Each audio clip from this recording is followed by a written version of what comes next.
은혜 받으실 하나님의 말씀은 요한계시록 21장 9절에서 27절까지의 말씀입니다. 일곱 대접을 가지고 마지막 일곱 재앙을 담은 일곱 천사 중 하나가 나와서 내게 말하여 이르되 이리 오라. 내가 신부 곧 어린 양의 아내를 내게 보이리라 하고 성령으로 나를 데리고 크고 높은 산으로 올라가 하나님께로부터 하늘에서 내려오는 거룩한 성 예루살렘을 보이니 하나님의 영광이 있어 그 성의 빛이 지극히 귀한 보석 같고 벽옥과 수정같이 맑더라.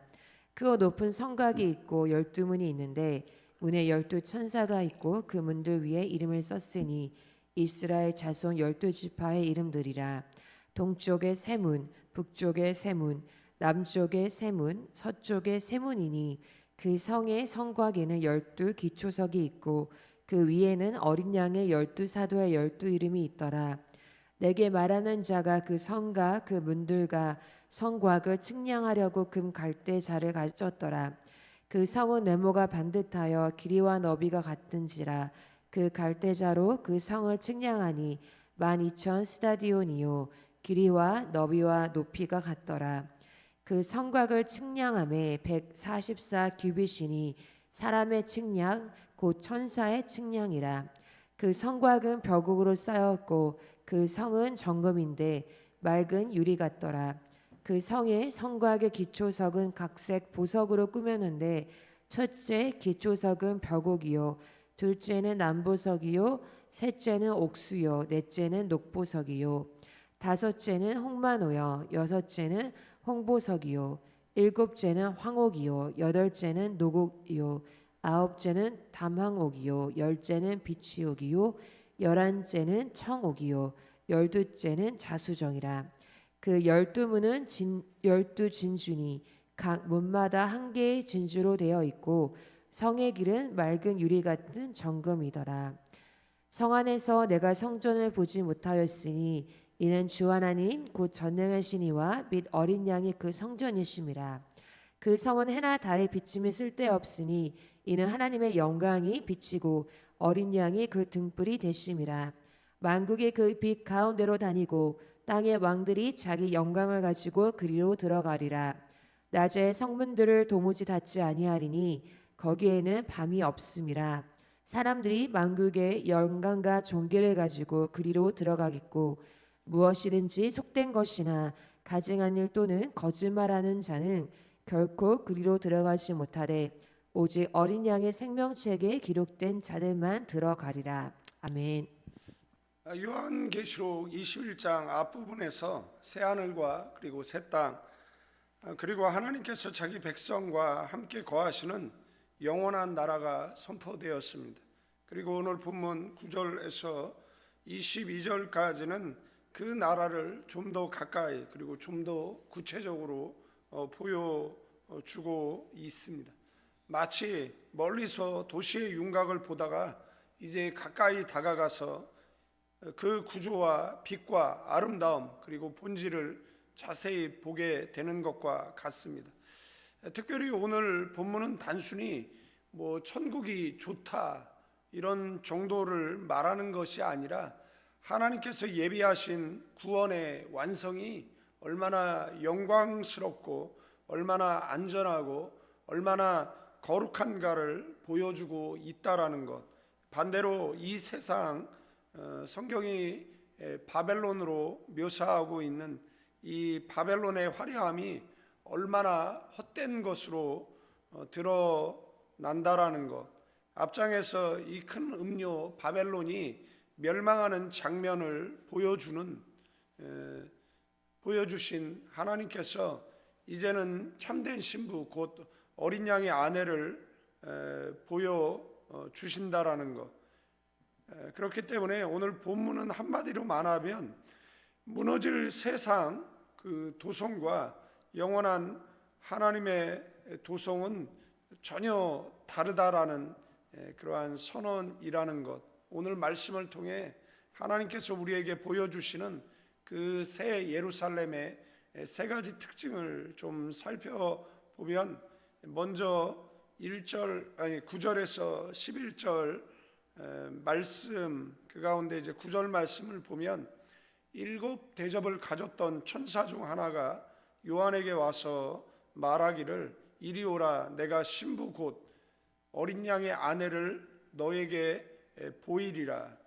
여기서 우리는 먼저 중요한 사실 하나를 보게 되어지는데 요한에게 단순히 어떤 건물이나 도시를 먼저 보여주신 것이 아니라 신부를 보여주신다라고 말씀하셨다라는 것.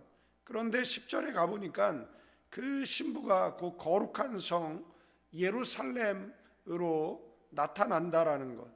이것이 새 예루살렘이 단순한 지리적 공간만을 의미하는 것이 아니라 구원받은 성도 구원받은 하나님의 백성의 공동체 곧 영화롭게 된 교회를 포함하고 있는 그러한 상징이라는 뜻이다라는 겁니다.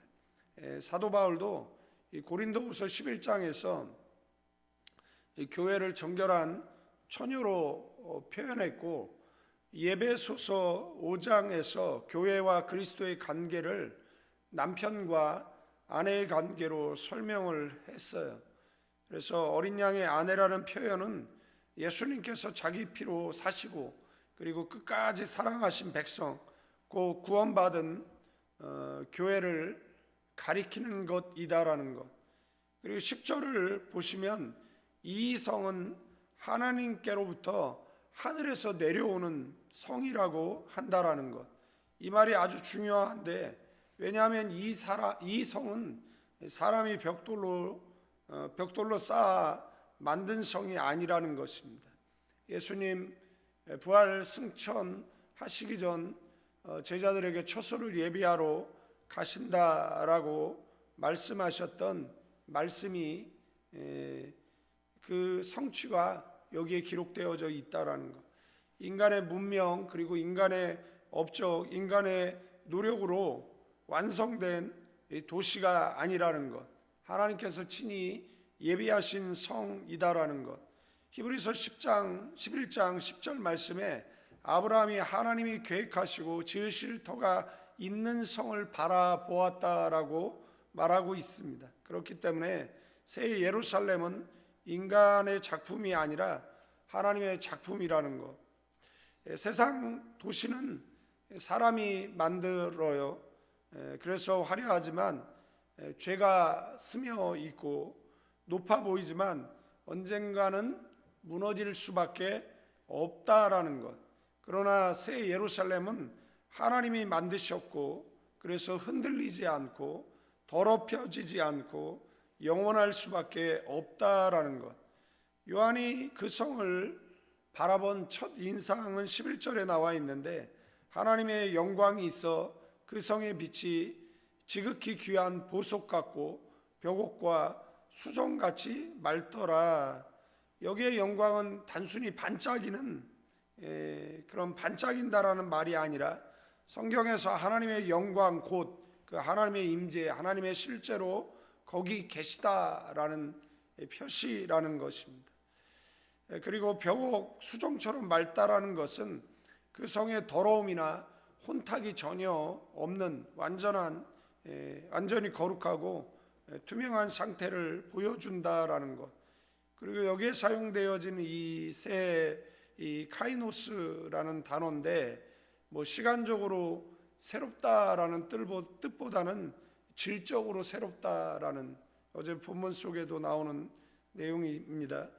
본질적으로 다르다라는 뜻이 더 강하다라는 거예요. 그러니까 새 예루살렘은 단지 조금 더 나은 세상이 아니라 완전히 다른 차원의 세계라는 것. 죄가 없고 혼합이 없고 썩음이 없는 세계라는 것.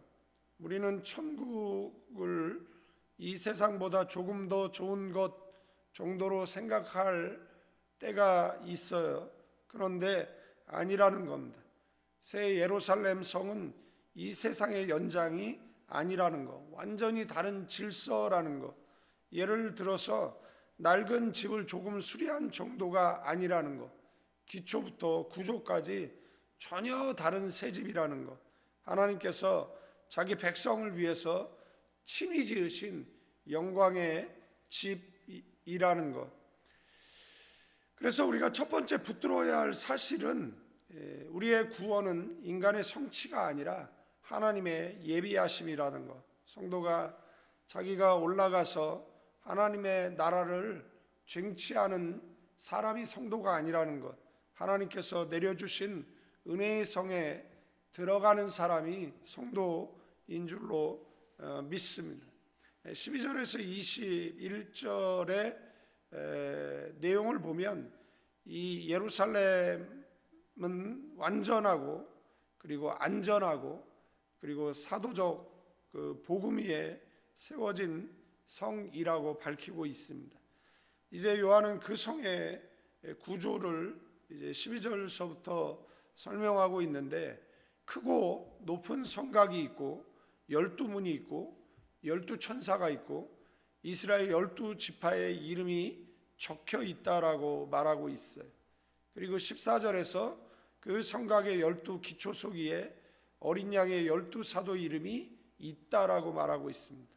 이 장면이 의미하는 것은 먼저 성곽은 안전하다라는 뜻이고, 옛시대의 성곽은 이 도시를 보호하는 경계였어요. 적이 함부로 침입할 수 없게 만드는 그러한 장치였습니다. 새 예루살렘에 높은 성곽이 있다라는 것은 그것이 완전히 보호받는 곳이라는 뜻이고요. 다시 말하면 거기에는 더 이상 사탄의 공격도, 죄의 침입도, 죽음의 위협도 없다라는 겁니다. 그리고 문이 12개 있다라는 것은 하나님의 백성이 풍성하게 들어오게 됨을 보여준다라는 것. 14만 4천이 상징하는 것이 수를 헤아릴 수 없는 많은 사람을 하나님께서 구원하신다라는 뜻을 가지고 있는 것처럼, 이 12개가 상징하는 것은 하나님께서 수를 헤아릴 수 없이 많은 풍성한 사람들을 들어오게 하신다라는 것을 상징한다라는 것. 그리고 동서남북에 세 문씩 있다라는 것은 하나님께서 자기 백성을 온 세상에서 부르신다라는 뜻이다라는 것. 그래서 구원은 어느 한 민족의 독점물이 아니다라는 겁니다. 동쪽의 세문, 서쪽에서도 남쪽에서도 북쪽에서도 그 세문을 통해서 많은 백성이 수를 헤아릴 수 없는 그 하나님의 백성이 열방 가운데서 들어올 것을 상징한다라는 것이고요. 그리고 문위에 12지파의 이름이 있다라는 것은 이 구약의 하나님의 백성을 기초석 위에 12사도의 이름이 있다라는 것, 그것은 신약의 교회를 가리킨다라는 것이고요. 이 말은 곧 새 예루살렘이 구약과 그 신약을 통틀어 하나님의 모든 백성이 하나 되는 그런 공동체라는 뜻이고요. 하나님은 옛 이스라엘과 그리고 신약 교회를 따로 구원하시는 것이 아니라 오직 어린 양 안에서 하나의 백성을 이루신다라는 것. 구약의 성도들은 오실 메시아를 대망하고 믿어 구원을 얻었고, 신약의 성도는 오신 메시아 그리고 다시 오실 메시아를 믿어 구원을 얻었다라는 사실입니다. 사도 바울이 에베소서 2장 20절에서 너희는 사도들과 선지자들의 터 위에 세움을 입은 자요 그리스도 예수께서 친히 모퉁이 돌이 되셨느니라라고 했습니다. 바로 이 진리가 여기에서 시각적으로 나타나는 것인데, 교회는 사도들이 전한 복음 위에 세워진 공동체라는 것. 그렇기 때문에 새 예루살렘은 감정 위에 세워진 성이 아니라 복음의 기초 위에 세워진 성이다라는 것. 15절 이하에서는 천사가 금 갈대로 성을 측량해요. 길이와 너비와 높이가 다 같고 12,000 스타디온이라고 하고 있어요. 숫자로 합산하면 엄청난 크기인데, 여기서 중요한 것은 정확한 킬로미터 계산보다 그 상징성이라는 겁니다. 이 성은 이 정육명체, 길이와 너비와 높이가 같은 이 구조로 묘사되어져 있다라는 것이고요. 이 모습은 어디서 떠올리게 하느냐라면 바로 구약의 지성소의 모습이라는 겁니다. 성막과 성전의 가장 깊은 곳, 하나님의 임재가 머무는 그 지성소가 정육면체의 형태였다라는 겁니다. 그러니까 새 예루살렘 전체가 하나의 거대한 지성소처럼 묘사된다라는 것, 이것이 뜻하는 바는 분명합니다.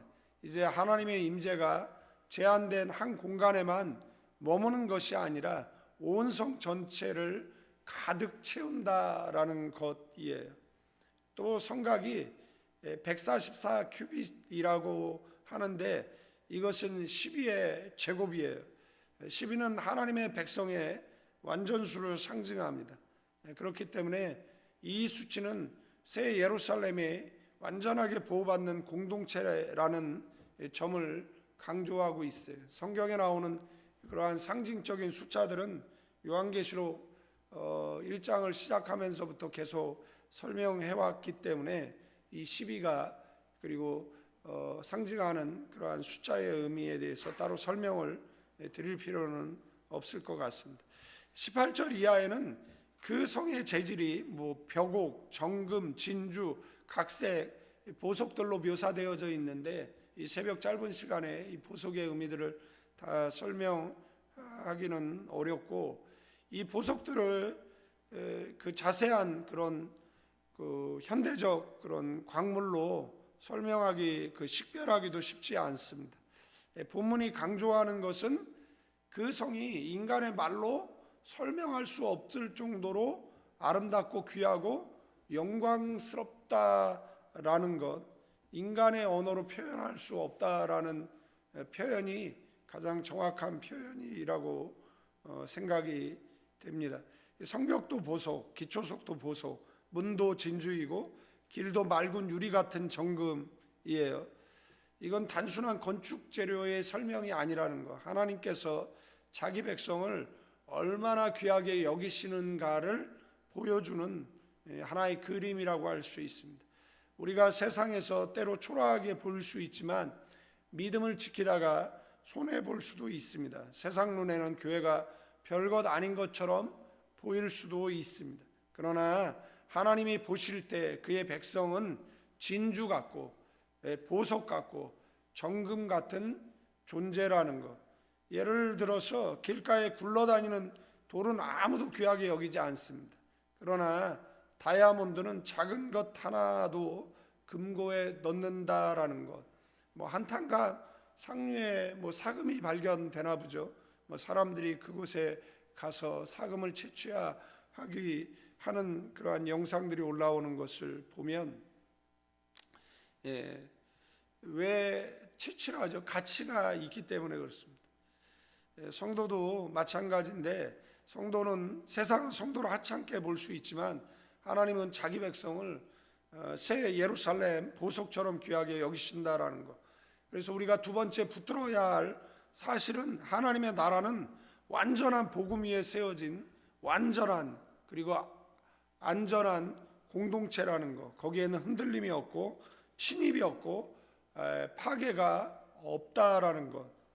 우리가 세 번째 기억해야 될 것은 예루살렘은 하나님의 임재와 빛으로 충만하기 때문에 거룩한 자만 들어갈 수 있는 성이다라는 것입니다. 이제 본문은 예루살렘 안에 없는 것을 말하기 시작을 해요. 22절, 성 안에 내가 성전을 보지 못하였으니. 놀라운 말인데, 예루살렘 하면 가장 먼저 떠오르는 것이 성전인데 새 예루살렘에는 성전이 없다라는 거예요. 왜 그렇죠? 이는 주 하나님 곧 전능하신 이와 및 어린 양이 그 성전이심이라. 구약의 성전은 하나님을 만나는 장소였습니다. 그런데 이제는 장소가 필요 없어요. 왜냐하면 하나님 자신과 어린 양 자신이 친히 그들 가운데 계시기 때문입니다. 다시 말하면 천국의 중심은 건물이 아니라 하나님의 직접 임재라고 볼 수가 있어요. 23절은 더 놀라운 사실을 밝히고 있는데 그 성은 해나 달의 비침이 쓸데없으니 이는 하나님의 영광이 비치고 어린 양이 그 등불이 되심이라. 여기 등불이라는 것은 단순한 장식 조명이 아니라 실제로 어둠을 밝히는 등불을 이야기하는 겁니다. 천국의 빛은 태양광이 아니라는 것, 어린 양의 영광이라는 것.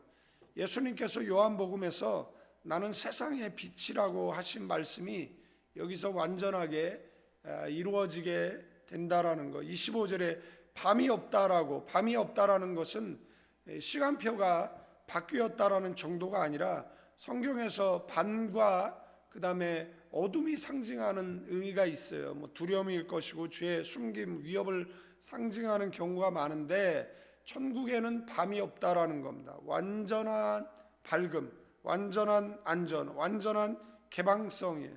외국인들이 한국에 와서 놀라는 사실 가운데 하나가 12시 넘어서도 돌아다녀도 안전하다라는 것이잖아요.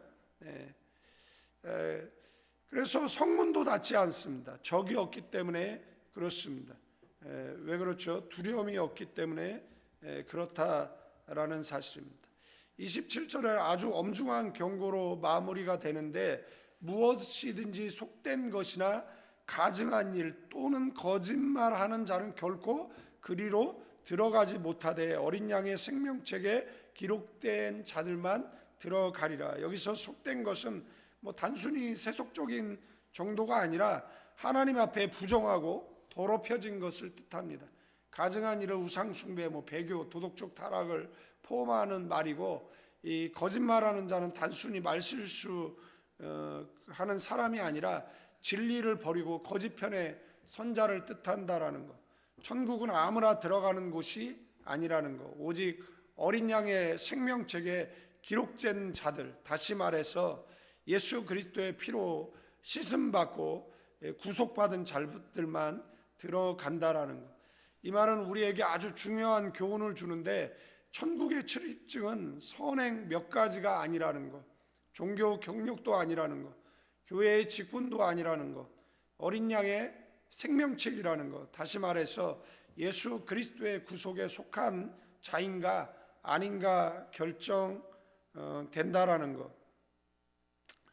여러분들 아무리 멋진 공항에 가도 탑승권이 없으면 비행기를 탈 수 없습니다. 옷차림이 좋아도 안 되고 말솜씨가 좋아도 안 됩니다. 이름이 명단에 있어야 됩니다. 천국도 마찬가지입니다. 마지막에 중요한 것은 내가 좀 교회를 다녔다가 아니라 내 이름이 어린 양의 생명책에 기록되어 있는가 없는가로 결정된다라는 것.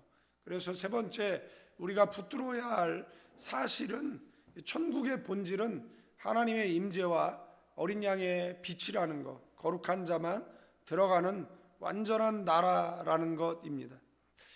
사랑하는 성도 여러분, 오늘 이 본문은 우리에게 두 성을 대비해서 말하고 있어요. 하나는 앞장에서 무너진 바벨론이고 다른 하나는 오늘 본문에 나타나는 새 예루살렘이라는 것. 바벨론은 화려했어요. 그러나 무너졌습니다. 새 예루살렘은 하나님이 세우시기에 영원합니다. 바벨론은 음녀의 성이었어요. 새 예루살렘은 신부의 성이라는 것. 바벨론은 사람의 욕망으로 가득한 성이에요. 그러나 새 예루살렘은 하나님의 영광으로 가득한 성입니다. 바벨론은 상인들이 좋아하는 성이었어요. 새 예루살렘은 어린 양의 생명책에 기록된 자들이 들어가는 성입니다. 그렇기 때문에 우리는 자문자답해야 될 필요가 있는데 나는 지금 어느 성을 바라보며 살아가고 있는가? 세상의 화려함인가? 아니면 하나님이 예비하신 예루살렘인가를 분명히 해야 되고 이 질문에 답하셔야 되는 줄로 믿습니다. 오늘 말씀은 우리에게 분명한 사실 세 가지를 말씀했어요. 우리의 최종 소망은 이 세상의 성공이 아니라 하나님께서 친히 내려주시는 새 예루살렘인 줄로 믿습니다. 우리는 복음의 기초 위에 굳게 서야 되고, 사도들의 터를 떠난 신앙은 천국과 상관없는 신앙이라는 것이고, 세 번째, 우리는 어린 양의 생명책에 기록된 자답게 거룩함을 추구해야 한다라는 것. 천국은 거룩한 성이기 때문에 그 백성도 거룩을 사모해야 되는 줄로 믿습니다. 말씀을 정리하고 마칩니다. 우리가 장차 들어갈 성은 임대주택이 아닙니다. 잠시 머무는 여관도 아닙니다. 하나님께서 친히 설계하시고 어린 양의 피로 준비하시고 영광으로 채우신 영원한 도시라는 것. 그렇기 때문에 세상에서 조금 힘들다라고 낙심하지 마시고, 조금 손해본다라고 흔들려서도 안 되고, 조금 외롭다라고 무너져서도 안 되고, 우리 앞에는 새 예루살렘이 있다라는 것, 우리의 본향이 있다라는 것, 어린 양의 아내 된 교회의 영광이 우리를 기다리고 있다라는 것. 그렇기 때문에 오늘도 믿음을 지키고 진리를 붙들고 거룩을 사모하는, 그리고 눈을 들어 하나님께서 예비하신 성을 바라보시는, 그 성은 반드시 임할 성이다라는 것을 기억하고 믿음으로 살아가는 저와 여러분 되기를 주님의 이름으로 축원드립니다. 이제는 우리 주 예수 그리스도의 은혜와 우리 아버지 하나님의 극진하신 사랑, 성령님의 감화감동 교통 충만 축복하심이 이 새벽에 나와 기도하는 믿음의 사람들을 위해, 가나안 교회 위에, 조국 대한민국 위에 이제로부터 영원까지 함께 계실지어다.